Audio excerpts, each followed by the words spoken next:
So you can testify that the office of the president, they are killing the country. The corruption is very, very at a high rate.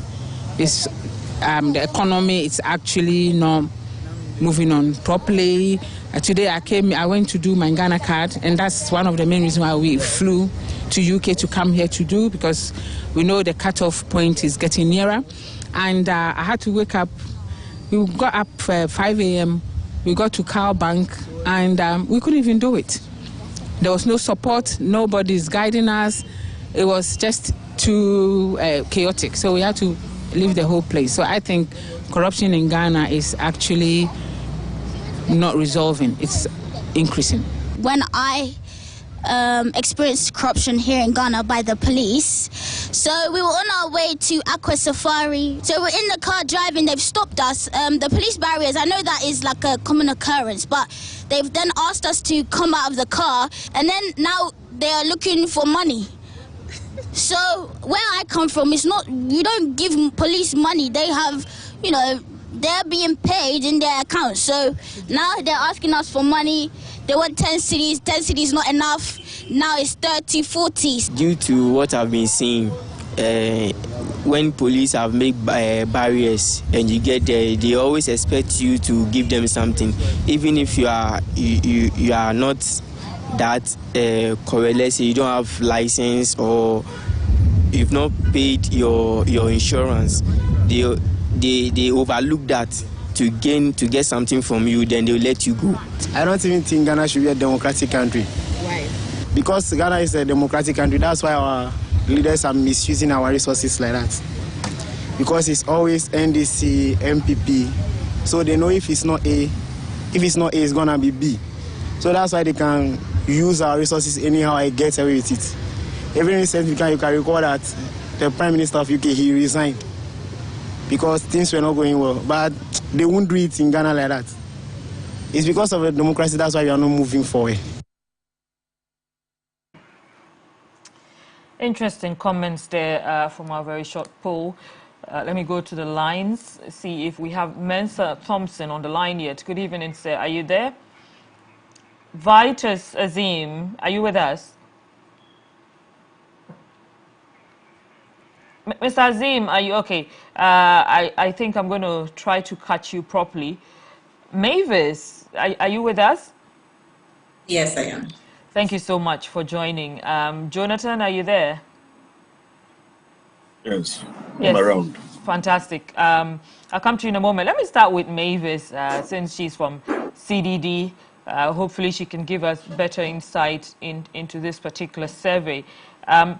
Mavis, can you just run us through how this survey was conducted, some of the critical questions that were asked, and how people responded? Right. So the Afro-Barometer Survey started in 1999, and we are in the 9th round of surveys. And it's basically a network of research across the African continent and now in 39 countries. And each country have a national partner. And Ghana Center for Democratic Development is CDD Ghana is the national partner for Afro-Barometer for Ghana. So we do the Ghana surveys. As well, we are core partners who manage West African surveys and North African surveys. So basically the Afro-Barometer big goal and aim, so to say, is to give voices to the ordinary citizens, give voices to the public in policy decision making and feedback loop into policy implementation. And basically we look into our democracy, we look into governance, we look into economic issues, quality of life, social issues in general, security as well. And there's something we call country-specific questions, and those ones actually vary from round of survey to round, in that if in this round there are certain policy issues in the public space that are being discussed, then we set questions around that to seek public opinion on them. for Ghana, we use a sample size of 2,400. And with the 2,400, we yield a margin of error of plus or minus 2 percentage points, and that is at a 95 confidence level. Now, what we do with this sample size is to distribute it across all the 16 regions based on their population proportion. So depending on your proportion to the national population, that is the proportion we would give in our sample. And we interview adult citizens, that is 18 and above. And in terms of the areas we go to, they are randomly selected with the assistance from the Ghana Statistics Service using their enumeration areas. They randomly select enumeration areas for us to go. And in terms of getting to the respondents too are randomly selected using a work path at the community level to get to household and also to select a respondent to speak to. So for this year, the 9th round of surveys, we did this survey in April this year between 4th April and 20th April. Okay. So we do, the questions are a lot, yes, we ask a lot of questions. As I said, we ask questions on a range of issues. So the questions go even beyond 100 questions. So therefore we do disseminate in batches. So we release the results in batches. So yesterday we released on the views on democracy, we released on governance, corruption, and trust. So if you look generally, yes, there's still demand for and support for democracy, and people generally reject, you would say, authoritarian rule, that is one man rule, one party rule, or the military rule. People reject that. People still support, seek for accountable governance. They prefer elections as a way of selecting their leaders. They subscribe to the term limit, the two-term constitution, two-term limit. They subscribe to a multi-party competition, and they also believe that power should be able to change hands from time to time, from political party to another, from time to time. But when it comes to whether we see Ghana as a democracy, and then we are satisfied with the way democracy works, then if you compare over time, there are fluctuations. But then the worry is the fact that between 2019 and this year, there have been some decline. So while in 2019, about 70% said that the country is a full democracy or a democracy with minor problems. Now it is 61 having that view. And then when you talk of they being satisfied with the way democracy works in this country, then you have a 66% in 2019. And now it has come down to 51%. So that has been a decline. When you talk of impunity, unequal treatment, and all that, about 7 in 10, close to also going to 8 in 10, say officials go unpunished for crime they commit. People are treated unequally under the law, and then competition between parties do lead to conflicts, right? So when we come to the issues of performance, again, people are not really, they have rated elected leaders, that is the presidency, the assemblymen and MP, low in terms of their performance. So when we come to the issues of corruption, then we have the question of which of the following people do you think is involved in corruption, or you haven't heard enough to say? And in that, then we have the police topping with the number of people, more percentages of people saying that the police, they consider the police to be most police, most police or all police to be corrupt, followed by the presidency. So, and when you followed by the presidency, the member of parliament, the judges, and the magistrates. When you look at trust as well, then, but before trust, when you talk about level of corruption in this country, percentages that say the levels have also increased up to 70% from 55%. That is a cause for worry.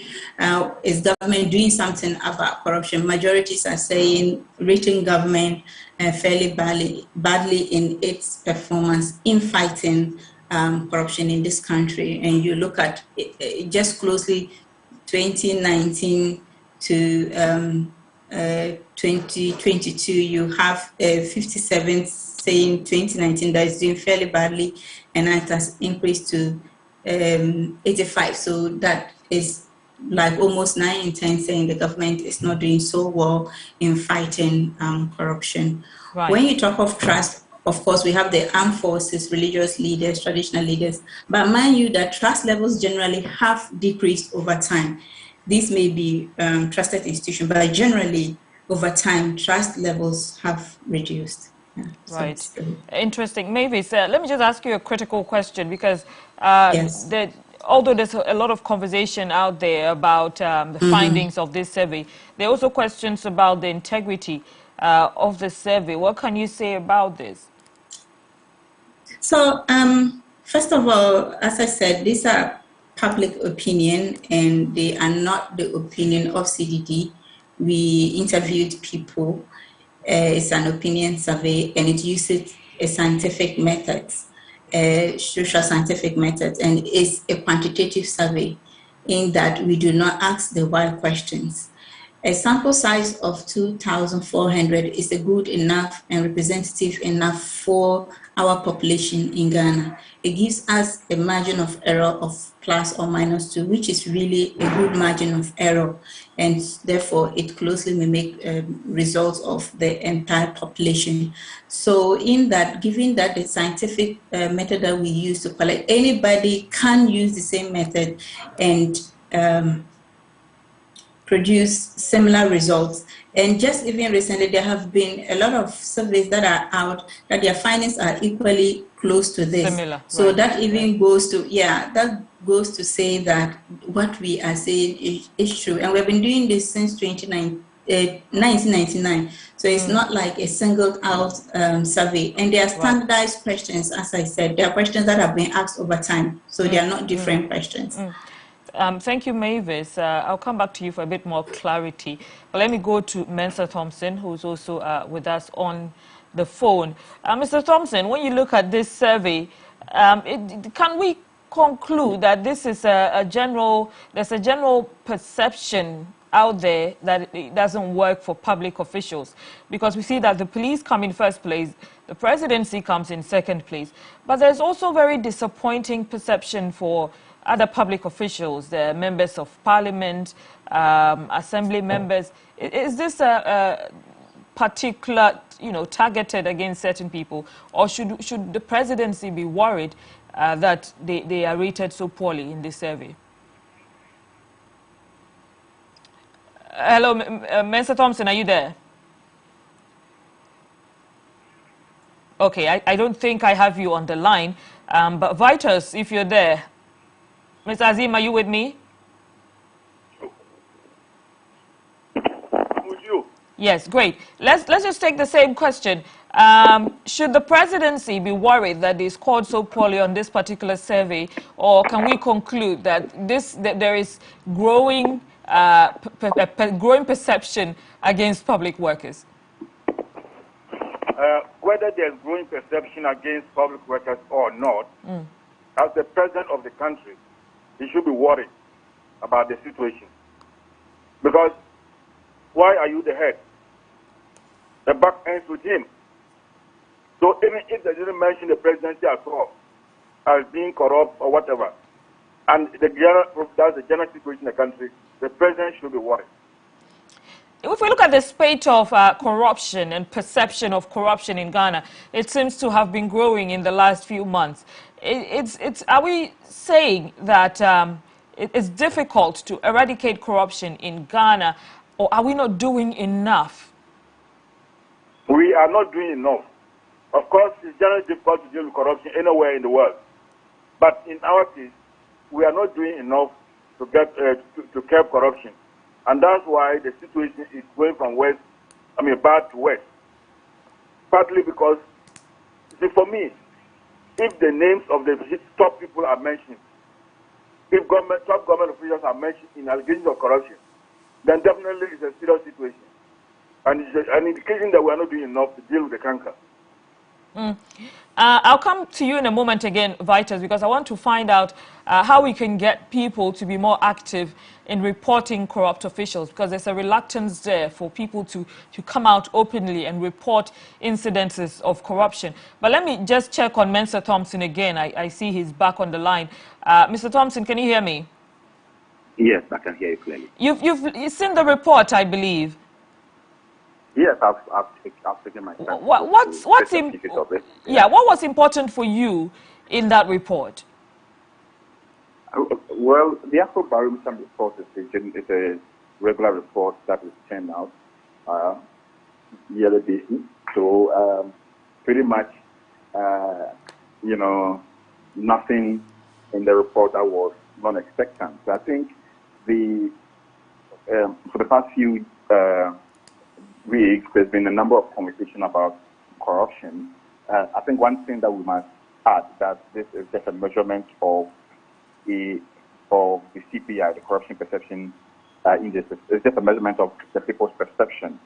And I think what we must actually then seek to find out is whether they reflect the reality on the ground, whether they reflect the actual state of corruption in the country. To a very large extent, a lot of the findings are corroborative of the issue that we've been dealing with in the anti-corruption space. Primarily, the government's response to corruption, where the corruption comes from, and the general perception that politicians are corrupt and that corruption at the presidency level, at the member of parliament level, and what have you, all stems from bits and pieces of conversations from the media, from issues of corruption that are happening, and the optics that are being served based on happenings in the political space, which the people just put two together and make their own perception. But then again, I think what is important that we are more concerned with is not really the perception of corruption. We are concerned with the corruption itself and whether indeed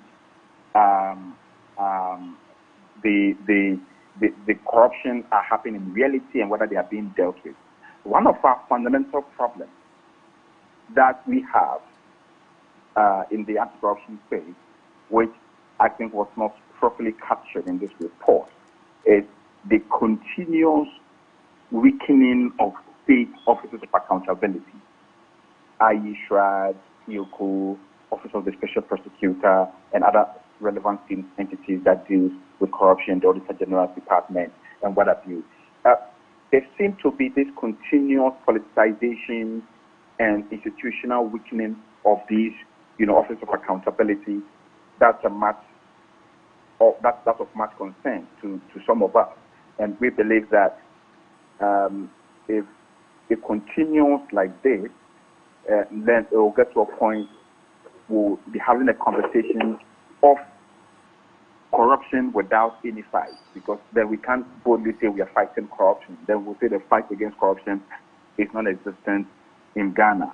And so we are troubled about that, and we wish that, this Afro-Barometer report would have gone the extra mile to assess the capacity, the efficiency, and the general output of these state offices of accountability, and how directly or indirectly they are contributing to the fight against corruption. And if we can measure that, then we can know where we can make improvements, where we can make adjustments, where we can, offer recommendations of strengthening and policy formulation to be able to deal with the institutional weaknesses.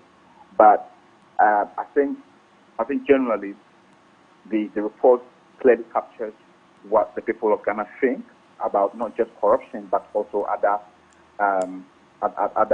socio-political and governance indicators.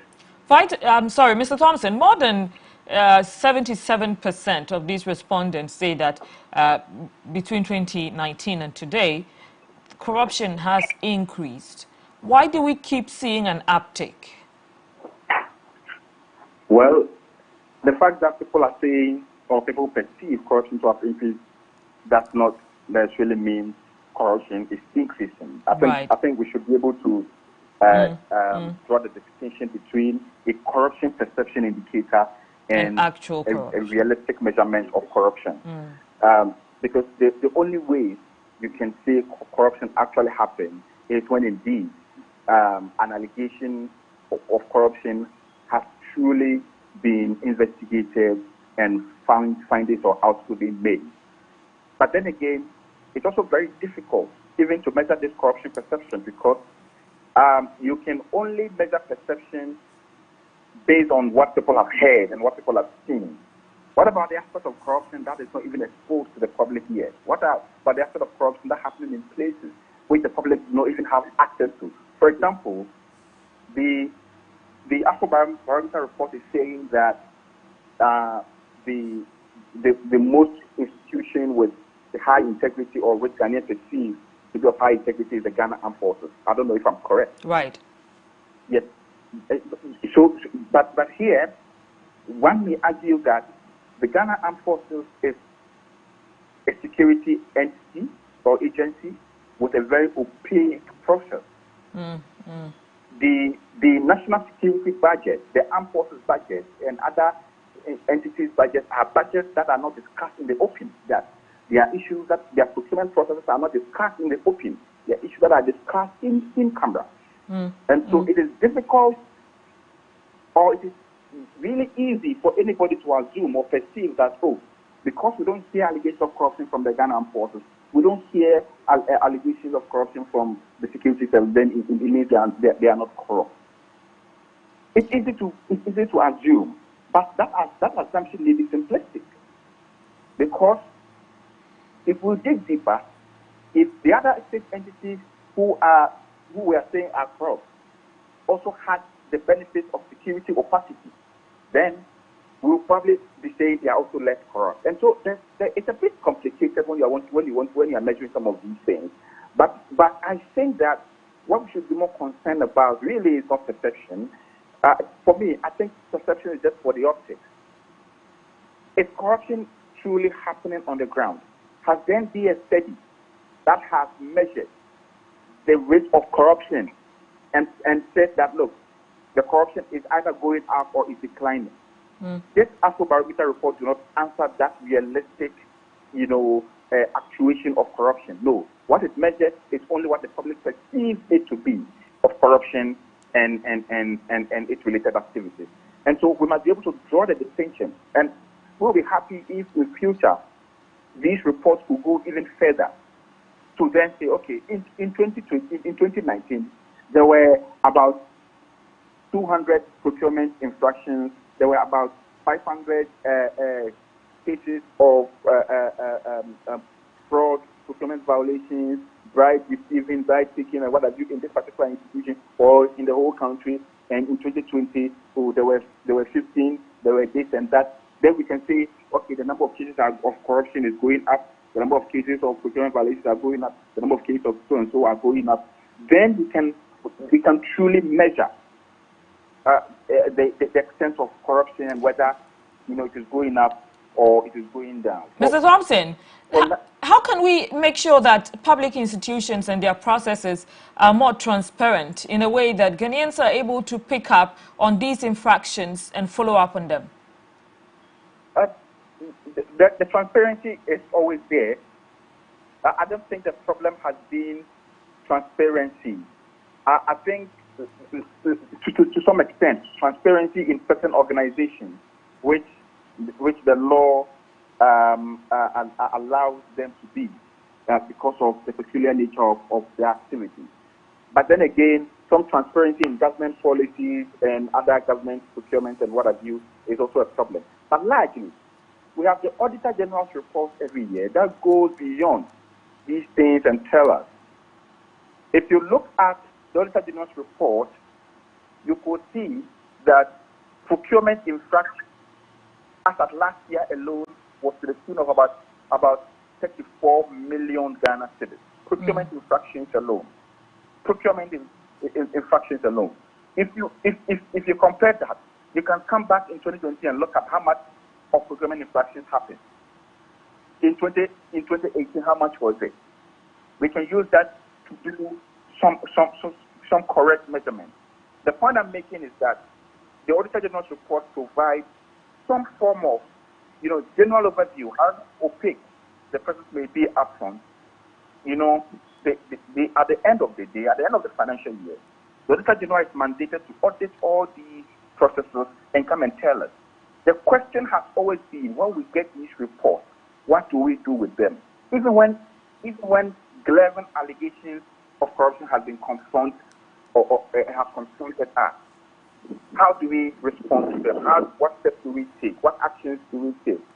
And so these are some of the things that I think need more answering than how to make certain things transparent. With or without the transparency upfront, we will get some form of overview of what transpired at the end of the financial year. The question is, how have we conclusively dealt with the Auditor General's report? How have we used the Auditor General's report to really formulate policies, strengthen institutions, or punish people to serve as deterrent to ensure that some of the infractions that keep recurring every year do not occur again? These are some of the things that we need to ask. Right, thank you, Mr. Thompson. Mr. Thompson is Executive Director of SEPA, which is the Alliance for Social Equity and Public Accountability. Thank you for joining us on the line there. I'll just go back to Vitus Azim quickly. Vitus, listening to Mr. Thompson, he makes a point that what we should be concerned about is ensuring that these infractions are punished and do not repeat themselves. But where do we start?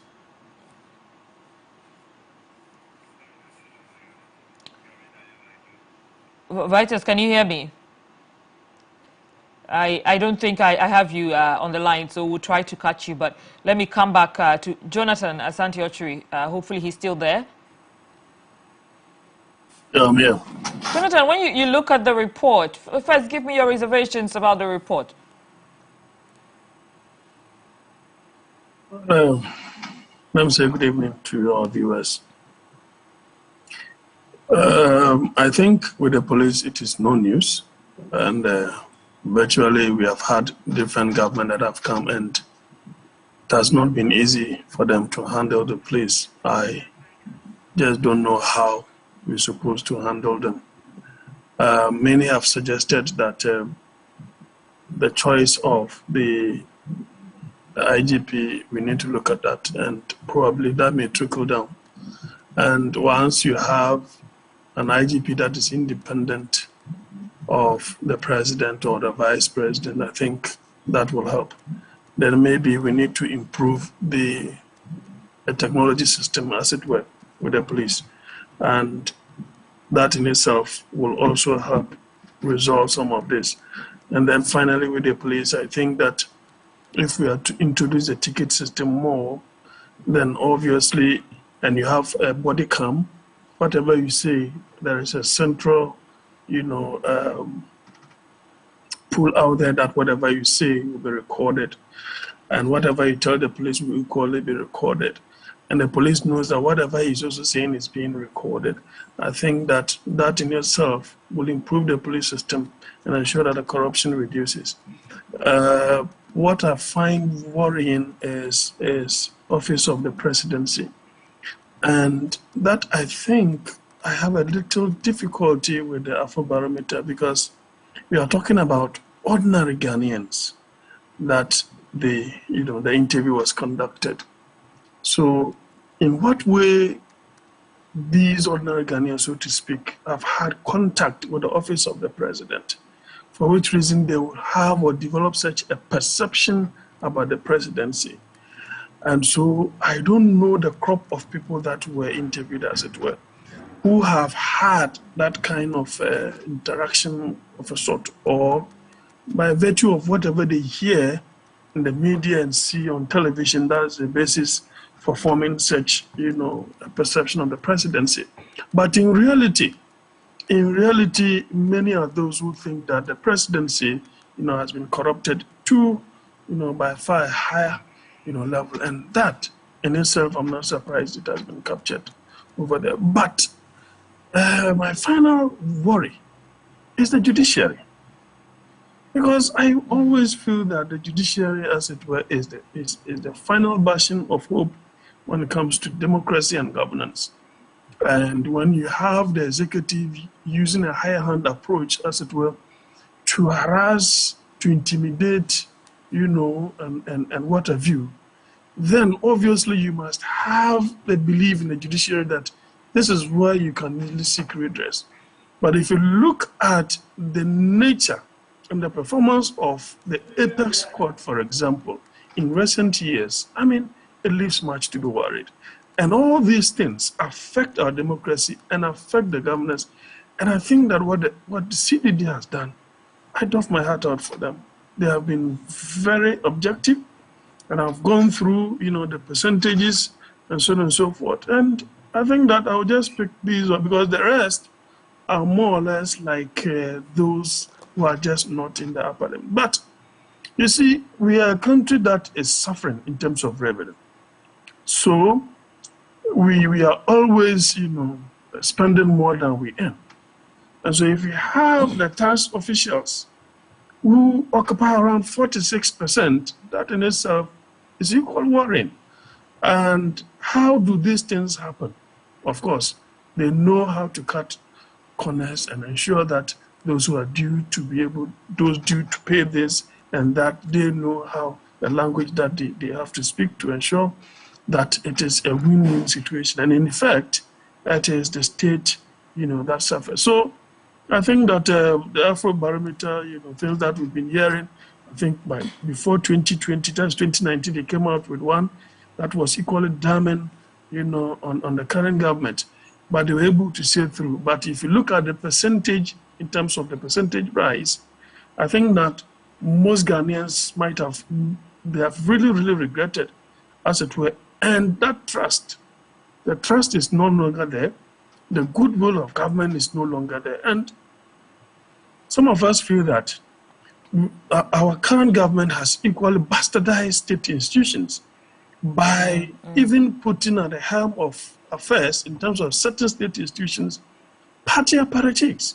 When you have had people who have gone through, the rope, and they are supposed to rise to that position, you bring a politician to occupy such a state office, that is not proper.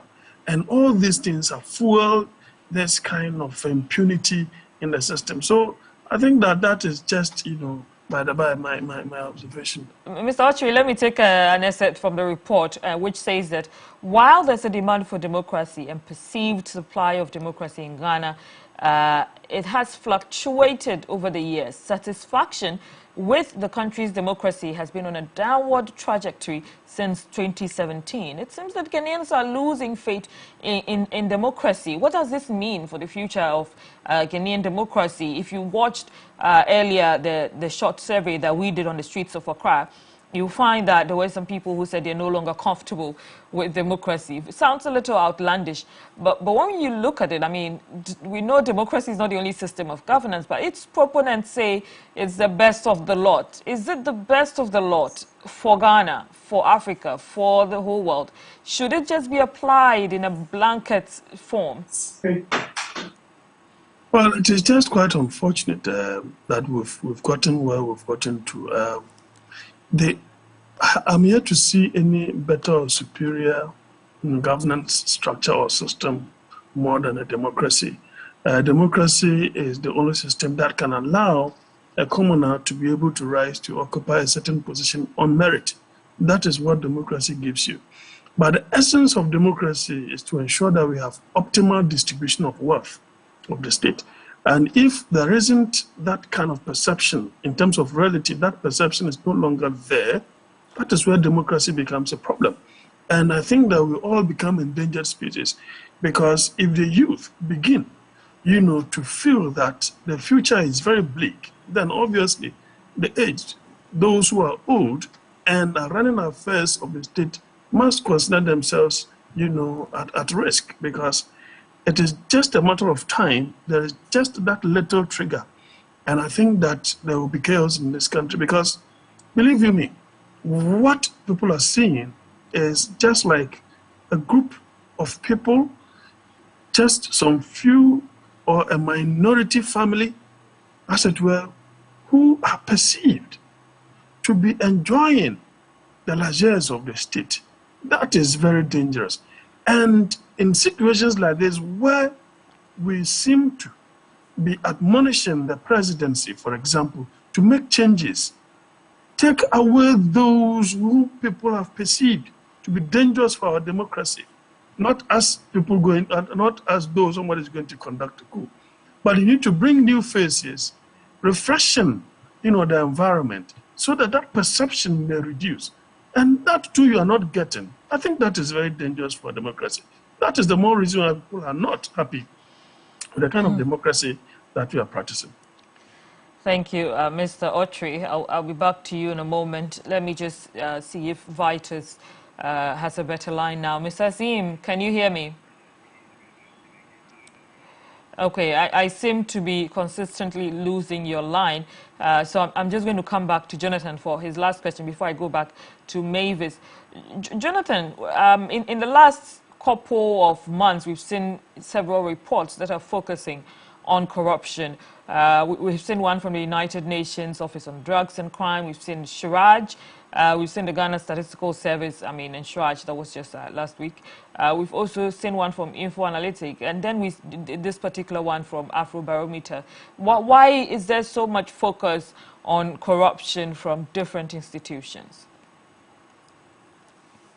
Well, of course, I've always said that if you look at the rate we are borrowing and the debt to GDP ratio as it stands now, and we are not significantly seeing certain things on the ground, what that tells us is that a certain percentage of the money that we've been borrowing get lost out through administrative processes, and that administrative processes are bureaucratical processes that have been created through an interface or a conduit for corruption purposes.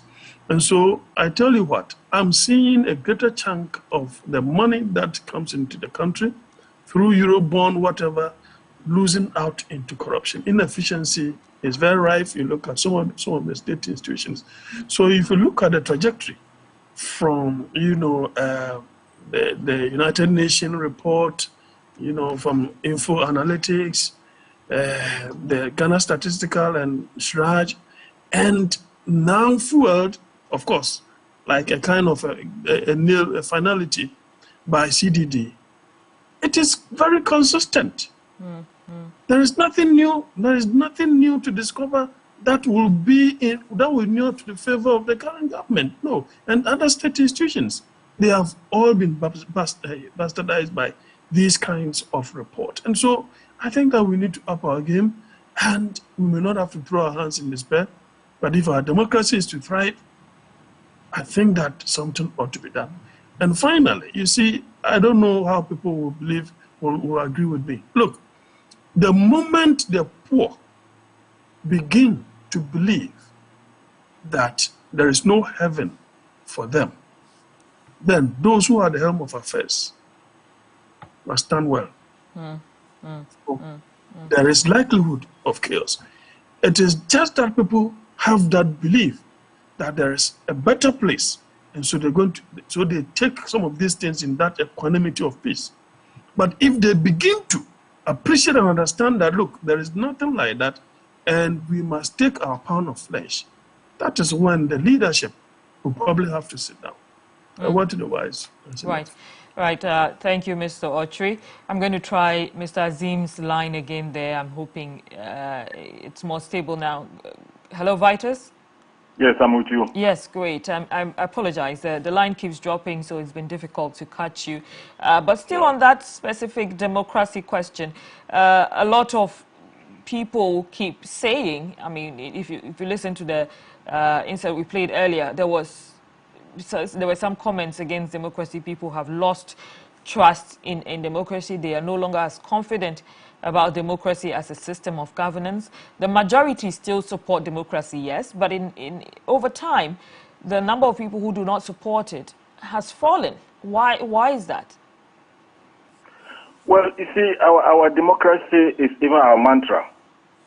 We adopted a constitution that had a lot of, that tends to fuel corruption and dictatorial tendencies.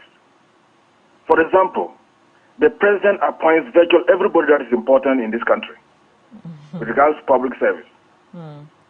Virtually every head of an institution is appointed by the president. And this government has extended it to even other management staff within the institutions. So, one, you appoint people who you think are your people, either relatives or party members or friends. Or you think that they look favorably on the government. That's one part of it. But the other side of it is that those people you appoint, we did not make provision to use any meritorious approach to appointing these people. So they feel down things that you have been done a favor. And since you have been done a favor, whatever you do, you have to be sure that it does not go against the wishes of the appointing authority. And you see, the appointing authority is not just the president. The political party in power also has a hand in these appointments, even down to the district level. People have to be nominated or interviewed or screened by party executives before their names can get onto the list. So this is the main thing. The other side of it is the cost of our democracy. This ex gratia award thing. Somebody comes to do 4 years and he gets 300 and something thousand. While a medical doctor, or we can even say a nurse, who has been working for 30 years, goes and the pension is less than 1,000 cedis a month. And there's no end of service benefits.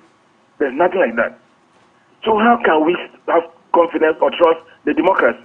The democracy is what is creating our problems. And people now take advantage of our democracy to loot the country. They don't even go by the procedures that we're supposed to use, let's say, for certain things. Mr. Azim, in this situation, do we completely do away with our form of democracy as it is, or do we amend it to serve our situation better? You see, we have no alternative.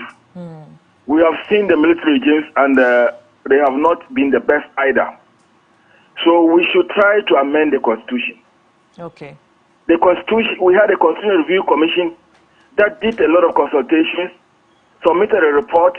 The government at the time accepted some of the recommendations. Those recommendations would have gone to improve the Constitution. Unfortunately, this government came and put it aside. Because see, there's no motivation for them to accept those recommendations. For example, parliamentarians being made ministers. Which parliamentarian doesn't want to be made a minister? So when you send such a thing to parliament, they will not accept it. But then it affects their performance because you will not want to oppose your government or any bill that is brought before the House. We talked about that the GI got this thing on the amendments, the asset declaration, to make provision for it to be verified. The politicians have no motivation for that. They don't want people to know what wealth they are accumulating, especially if it's illegally accumulated. So that is the problem. But we still need to work at amending the Constitution such that at least some of the powers of the presidency and the other unnecessary benefits that go to a few people in this country are reduced or eliminated. Mr. Azim, so you're saying we need to address certain provisions within the Constitution to reduce the powers that are vested in the president so that this would directly reduce corruption in some areas? It's just one of the things. But there are other things in the Constitution. I talked about the Asset Declaration. Okay. There is Gracia Awards that we give to people for only 4 years. I mean, there are so many areas that the committee or the commission identified and made recommendations, some of which were accepted by President Atamils. But unfortunately, we just, as I said, there's no motivation.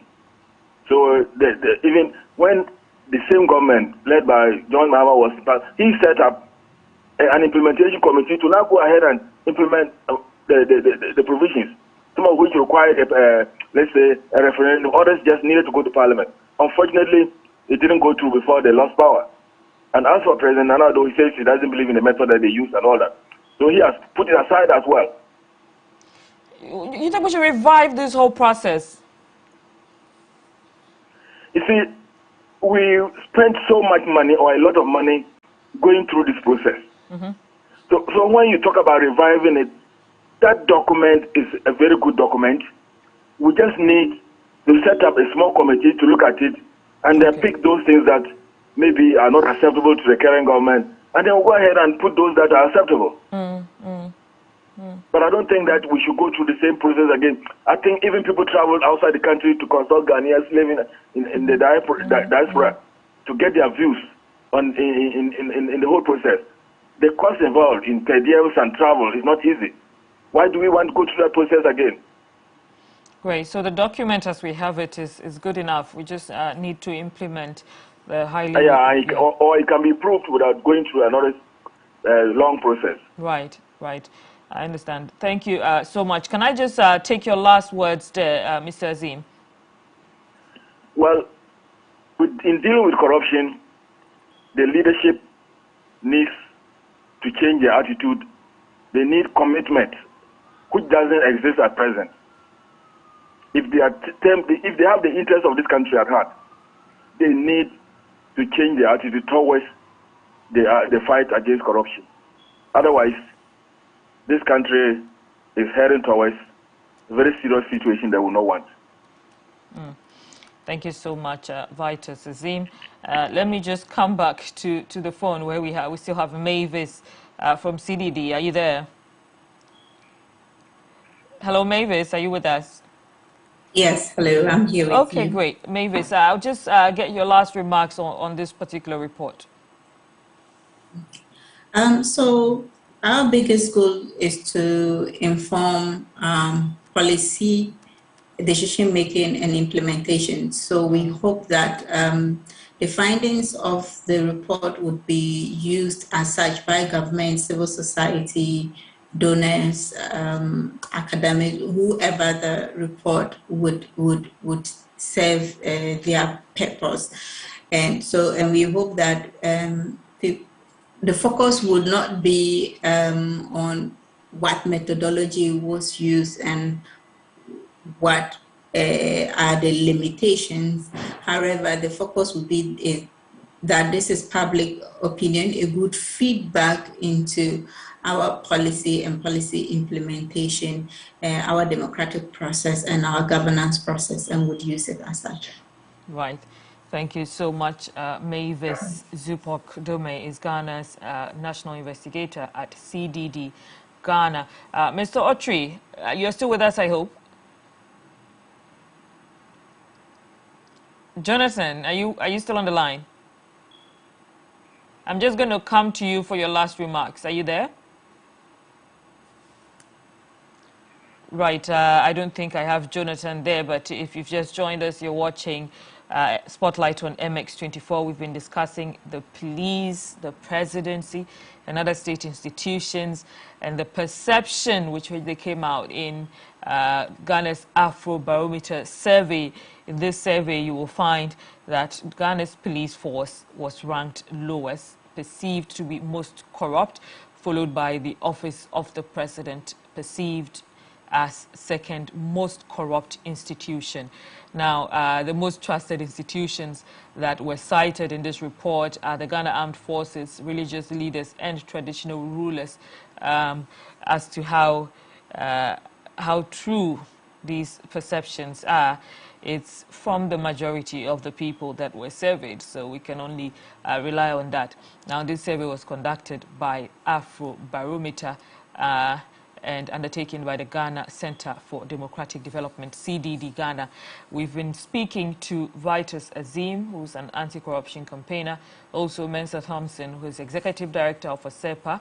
Mavis joined us from the CDD to give us a bit more insight on exactly how this survey was conducted.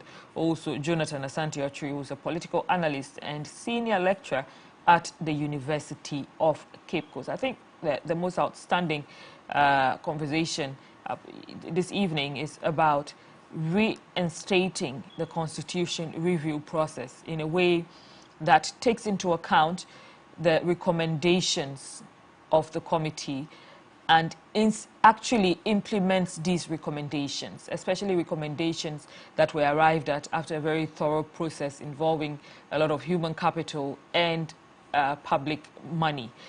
So we'll definitely keep having this conversation about corruption and look forward to the institutions in Ghana changing, getting better, less corrupt, and improving trust among Ghanaians. My name is Nuong Falong. This is Spotlight on MX24 Television.